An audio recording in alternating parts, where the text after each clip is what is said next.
T-minus 2 minutes, 10 seconds and counting.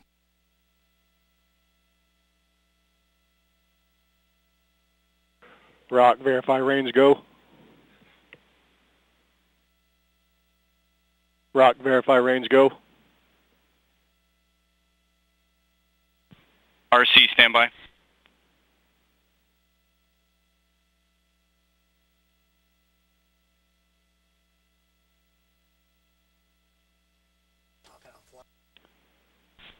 RC, this is Rock on Countdown Net. Range green.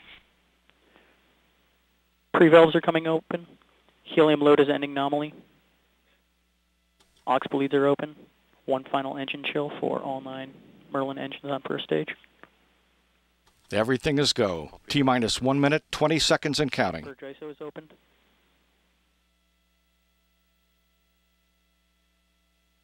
At T-minus 1 minute, the flight computer will be commanded to start up. First stage engines chilled in. Flight computer's in auto idle. T-minus 1 minute. Flight computer's in startup. The flight computer is now in control of the vehicle. Flight computer now controlling the vehicle at T-minus 53 seconds. Standing by for the propellant tanks to flight pressure.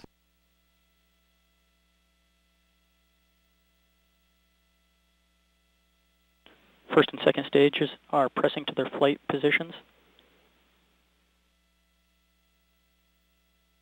Helium checkout is aborted nominally. T-minus 30 seconds.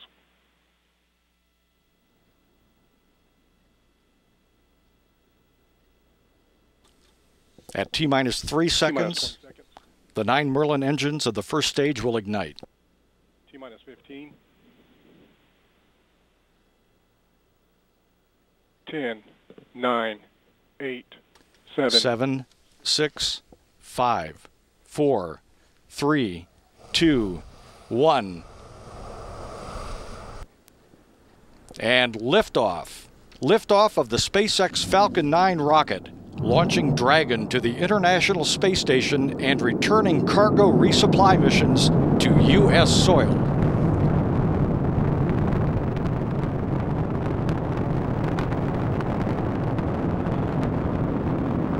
Starting gravity turn.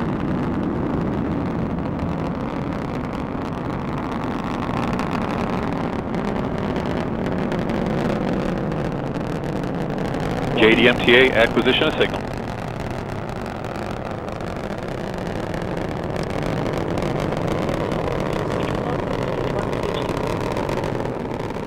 T plus 45 seconds. 1 minute and 10 seconds after liftoff, the Falcon 9 will reach supersonic speed, passing through the area of maximum dynamic pressure 10 seconds later. Vehicle is on a nominal trajectory at 5 kilometers in altitude, velocity of 230 meters per second, and downrange distance of 700 meters. Vehicle is supersonic.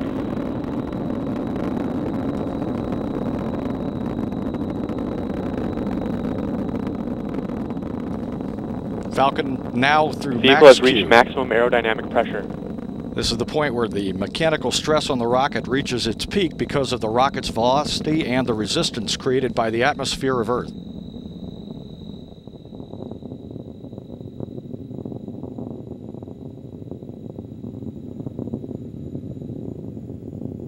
Second stage will start an engine chill.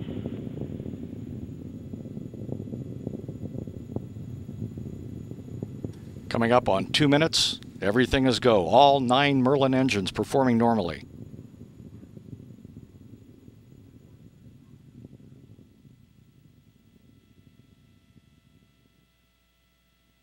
About 2.5 minutes into the flight, Dragon power 56 miles high and traveling at 10 times the speed of sound, 2 of the first stage engines will shut down to reduce the rocket's acceleration, followed by the remaining 7 engines.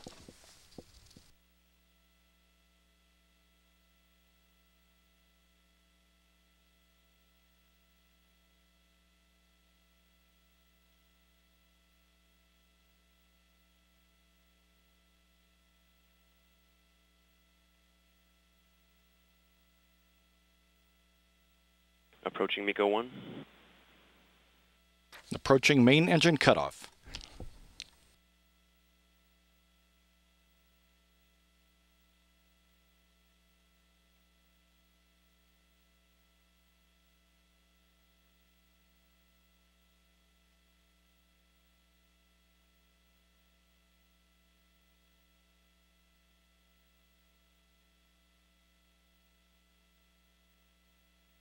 past the mid-MECO point.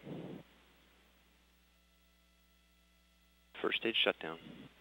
And the first stage has shut down. Confirmed. The first and second stages are separating. And that ignition confirmed.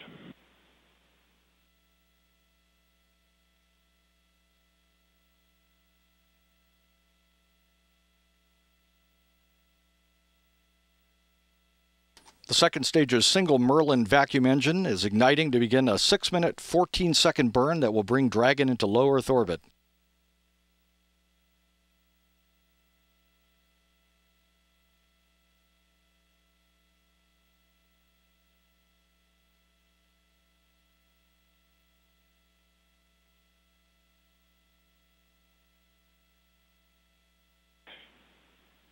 The Dragon nose gun has been jettisoned.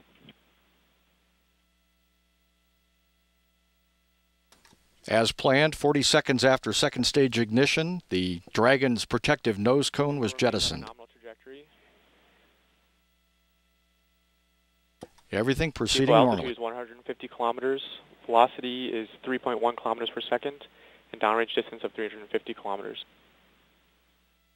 Second stage propellant utilization active. Avionics systems nominal. 4 minutes, 42 seconds into flight. Everything is go. Falcon 9 and Dragon on their way to the International Space Station.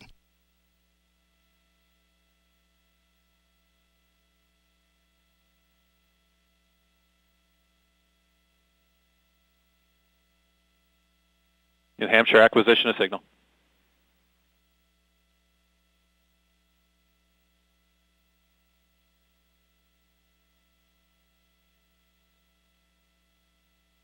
5 minutes, 16 seconds into flight. Another 4 minutes.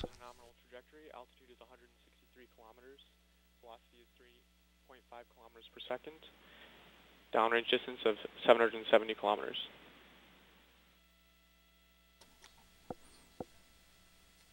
About 3.5 minutes of flight left for the second stage engine. Set to cut off at 9 minutes, 14 seconds after launch. And vac and stage 2 propulsion systems healthy.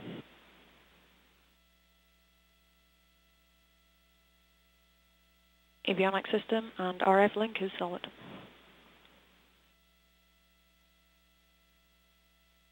LC, this is OSM. Go ahead.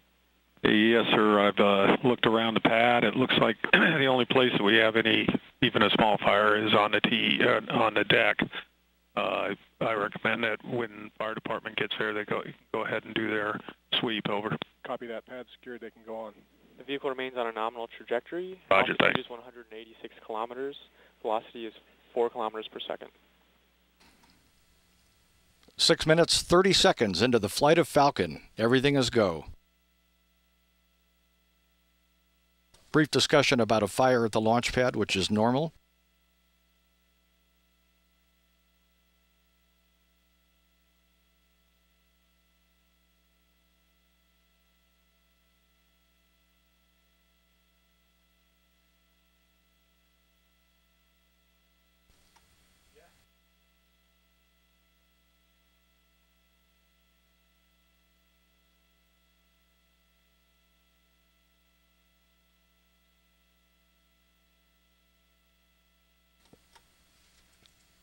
Seven minutes, 14 seconds into flight. Everything is normal. Trajectory, pressure, everything is fine with the Falcon and Dragon.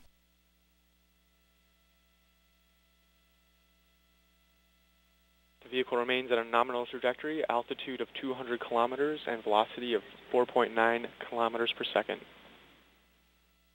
LC, this is OSM. They're just about there. I recommend we go ahead and go into amber. Over. Copy, please do. Roger. Do whatever you got to do to get them in there. Pad's safed. Roger.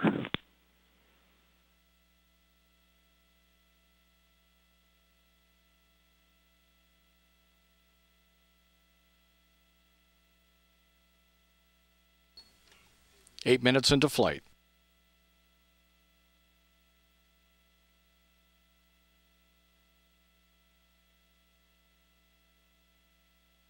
passing through the head-on gate.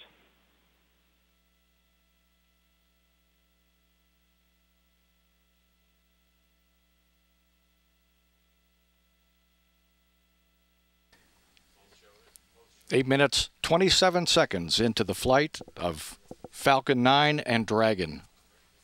On the first commercial resupply services mission to the International Space Station, everything is operating normally. About 45 seconds away from second stage engine cutoff. FTS has been saved. Vehicle is in terminal guidance mode. Avionics systems are nominal.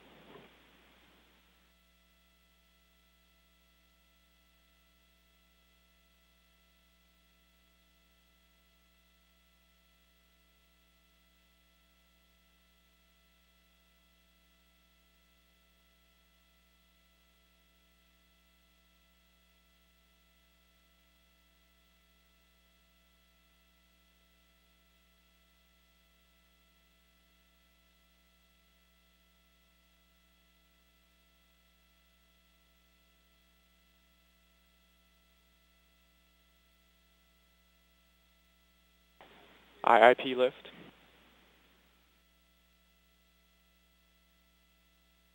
And next shutdown confirmed.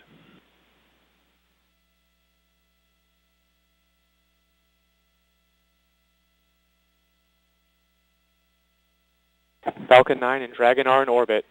Perigee 197 kilometers, apogee 328 kilometers. And a successful launch for Falcon 9 and Dragon as they reach orbit. Second stage engine has cut off, and Dragon about to separate from Falcon. Dragon deploy commanded.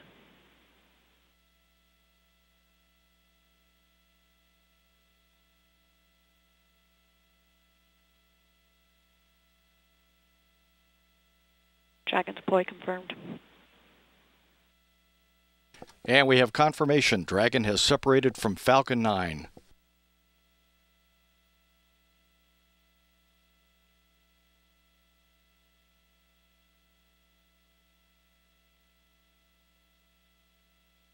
A picture-perfect launch and a flawless flight of Falcon.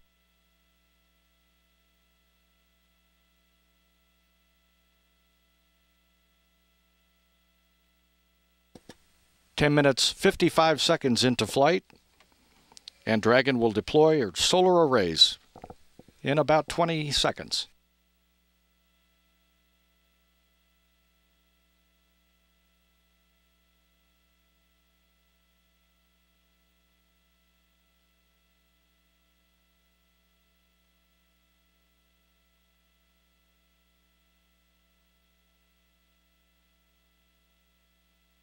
LC, this is OSM. Wanted to let you know that the BDA is set. Over.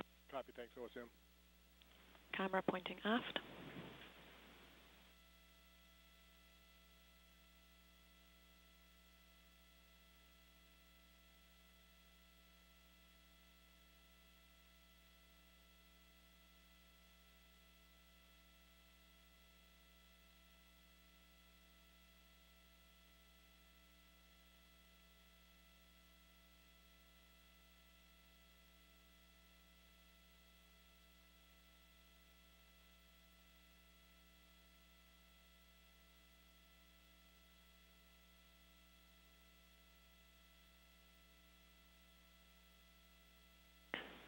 Solar array deployment has started.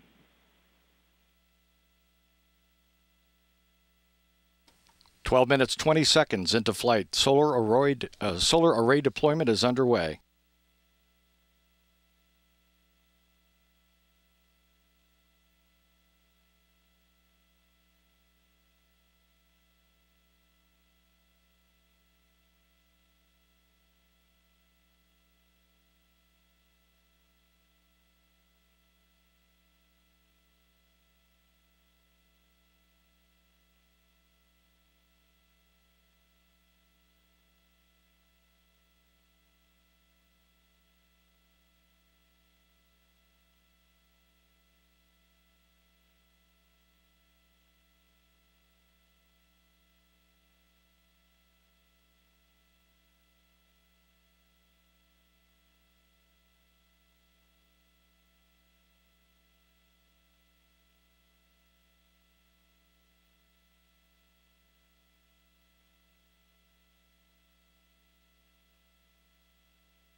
14 minutes into flight, standing by for confirmation of solar array deploy.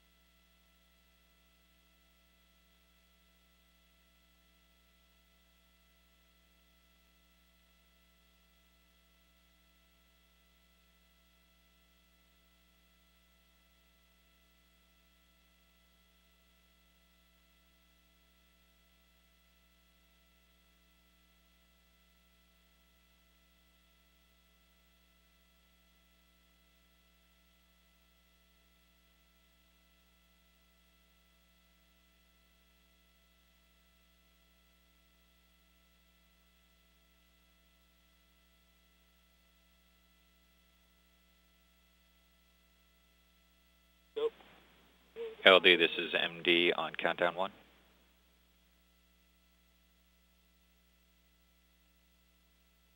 Stand by, MD. Go for LD. Yeah, MD, LD, or correction, LD, this is MD. Dragon is on orbit. Good arrays. We're going to be signing off. Thanks for the ride. You bet. Great mission, MD. Take it from here. You too. And great news, confirmation of solar array deploy on the Dragon spacecraft. The 2 solar array wings, 8 panels total, will produce more than 5 kilowatts of power as the spacecraft makes its way toward the International Space Station for a grapple planned for Wednesday, October 10th at 7:22 a.m. Eastern Time, followed by Dragon berthing at 9:40 a.m. and the delivery of over 1,000 pounds of cargo and science to the International Space Station. Coming up shortly, we'll talk with International Space Station program scientist Julie Robinson.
And we're happy to be joined now by Julie Robinson, the International Space Station program scientist. Julie, welcome. Thanks, it's great to be here. Thank you for being here. We are well into the utilization phase now for the International Space Station, and we've been doing an awful lot of science and research on board, and I was wondering if you could just give us an update of where we are. Yeah, you know, this has been the first full year of utilization or research on the space station, really starting from the last shuttle flight, and you know that incredibly emotional moment when the space shuttle retired, but we pre-positioned a lot of cargo to be ready to go, and over the last year it's been a record-setting year. We've had several hundred investigations active at any period of time. We've served a record number of scientists, and the crew have carried out a record number of hours of research activities. Well, a portion of the station has been devoted to what we're calling a U.S. National Lab. Is there anything you can update us on that? Well, you know, Congress designated the ISS as a national laboratory clear back in 2005 for the purposes of serving the needs of other government agencies, the private sector, and nonprofit organizations. Last year, NASA selected CASIS, the Center for the Advancement of Science in Space, as the organization to manage that national lab side of the use.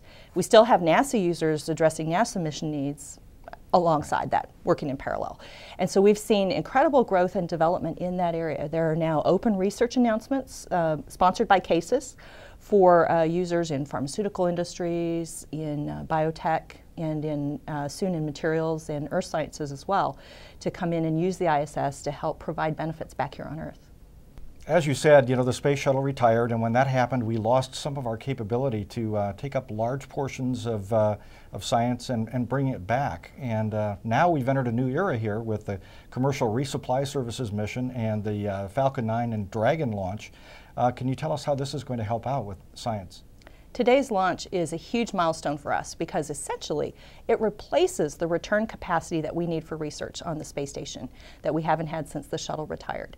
We have roughly 700 pounds of hardware coming home that's either research hardware that needs to be repaired or refurbished and relaunched, or actual samples that give our researchers on the ground all the science value that they get from their experiments. So it's a really important flight. Can you give us any specific examples of items that are going up and coming back on Yeah, Dragon? so some examples of some things going up. We have igniters. You may not know, but we actually burn materials in a controlled environment on the space station. It's helping us understand both fundamentally how combustion works, because by using space we can make it much more efficient, and then that helps us develop better engines on the ground. But also we're interested in how to stop fires or prevent fires on spacecraft in the future. You know, there have been some really devastating fire-based incidents in spacecraft, and so understanding how combustion works in space and then being able to control it is also important. So we're launching some igniters for an experiment called BASS, which is burning of solids on ISS. It's been going on for a little while now. Another example is we have some yeast flying as part of an investigation called Micro 6 that's looking at how microbes and fungi respond to the space environment. And so far what we've been learning about microorganisms is that space gives us some areas that help model what's happening in the human body and gives us insights into human health, which is pretty exciting. And I understand that there is a glacier freezer that will be coming back down. Yeah, you know, the freezers are probably the most important piece of return hardware because they serve almost all of our life science researchers and all of our researchers that are studying the crew as subjects. That's how we return all of the samples: blood, urine, plants, things in fixatives, and so forth. And so having that return capability, our freezers have been getting pretty full on ISS, and so this is really important for getting that getting those frozen samples down and getting the analysis going back here on Earth. Now, for some time, we've had increments or expeditions on the station that have been lasting about 6 months, and NASA and the international partners just announced in the last several days the extension to 1-year increments. Mm-hmm. How do you see that playing into what you're doing? Yeah, we've been working on this concept across the partnership for a few months now, and what was really important about it is that no matter what we've learned on ISS so far with 6-month increments, what happens in the next 6 months that a crew member's in space is kind of an unknown to us. And so what we'll be able to do with these two subjects and with a joint U.S.-Russian international partner research program, we'll be able to test the bounds, and then that helps us define what we need to do over the rest of the time that we do research on ISS. And this will, of course, help us as we plan long-term exploration missions. It will. You know, if we had the technology to go to Mars today with our current knowledge, if we'd built something like that, it would take us about 9 months to get there, give or take. And so we really need to know a little bit longer than a 6-month mission. We need to know that pattern of things like bone loss, the impacts on eye health that we've seen, the impacts on muscle. We need to understand what a little bit longer duration mission does. Once we see that, then we'll know if we need to do more studies of that type or if we can stick with our 6 months and we really learn everything we need to know about the human body in space. All right, So, Julie, thank you very much for taking time to be with us. it's a pleasure. All right.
This is Falcon Launch Control at 25 minutes, 44 seconds into the flight of Dragon en route to the International Space Station, where we understand all 3 members of the International Space Station crew, via a feed uplinked by Mission Control in Houston, were able to watch the launch and the entire journey of Falcon and Dragon through solar array deploy. And International Space Station Commander Sunny Williams wishes to pass on her congratulations to the entire SpaceX team and says, "We are ready to grab Dragon."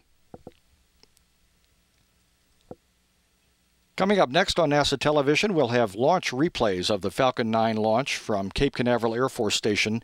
And at 9:30 approximately Eastern Time, NASA Administrator Charlie Bolden and SpaceX President Gwynne Shotwell will be at the Kennedy Space Center press site near the countdown clock, where they will talk about the successful launch and field questions from reporters. And that will be also live on NASA television. This is Falcon Launch Control.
Seven, 6, 5, 4, 3, 2, 1.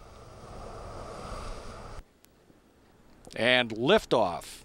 Liftoff of the SpaceX Falcon 9 rocket, launching Dragon to the International Space Station and returning cargo resupply missions to U.S. soil.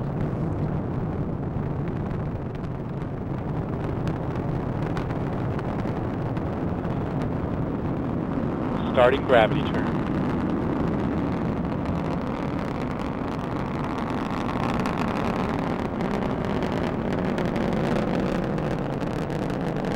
ADMTA acquisition of signal.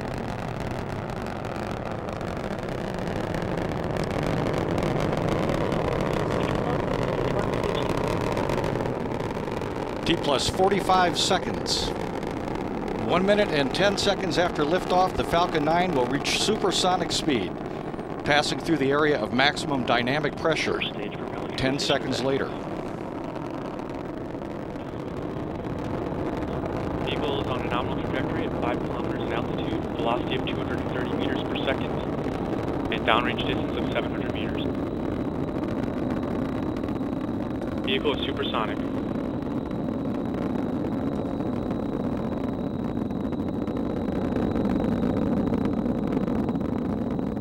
Falcon now. Vehicle has reached maximum aerodynamic.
3, 2, 1.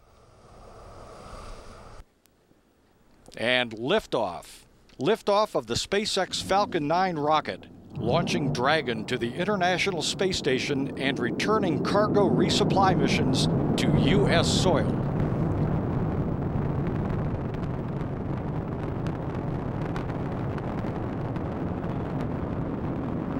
Starting gravity turn.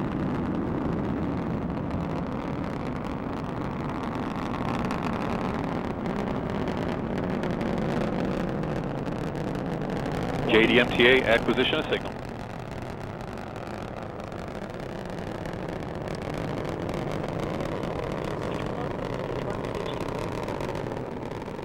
T plus 45 seconds. 1 minute and 10 seconds after liftoff, the Falcon 9 will reach supersonic speed, passing through the area of maximum dynamic pressure 10 seconds later.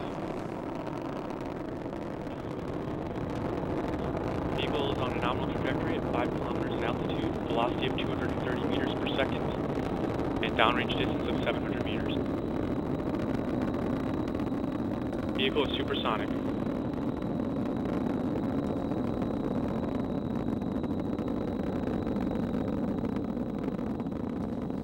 Falcon now through Vehicle has reached maximum aerodynamic pressure. This is the point where the mechanical stress on the rocket reaches its peak because of the rocket's velocity and the resistance created by the atmosphere of Earth.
This is Falcon Launch Control, 40 minutes, 54 seconds into the flight of Dragon. To recap, The SpaceX Falcon 9 rocket with Dragon attached lifted off on time. Picture-perfect liftoff at 8:35 p.m. Eastern Time, beginning NASA's first contracted cargo delivery flight designated SpaceX CRS-1 to the International Space Station. Coming up at approximately 9:30 p.m., NASA Administrator Charlie Bolden and SpaceX President Gwynne Shotwell will join assembled news media at the Kennedy Space Center press site to talk about the success of launch and to field questions from the assembled media. That will be followed at 10 p.m. by the post-launch news conference featuring NASA Headquarters Director of International Space Station, Sam Shamimi, and SpaceX President Gwynne Shotwell. As the Dragon capsule traverses toward the International Space Station, NASA television will pick up coverage of Grapple on Wednesday, October 10th at 3 a.m. Central Time, 4 a.m. Eastern Time, for a Grapple that's scheduled at 6:22 a.m. Central, 7:22 a.m. Eastern Time. And then NASA television will cover berthing. Coverage will begin at 9:15 a.m., and Space Station Commander Sonny Williams set to attach Dragon to the International Space Station at 9:40 a.m. Eastern, 8:40 a.m. Central Time. This will conclude our coverage of the SpaceX Falcon 9 Dragon launch. This is Falcon Launch Control.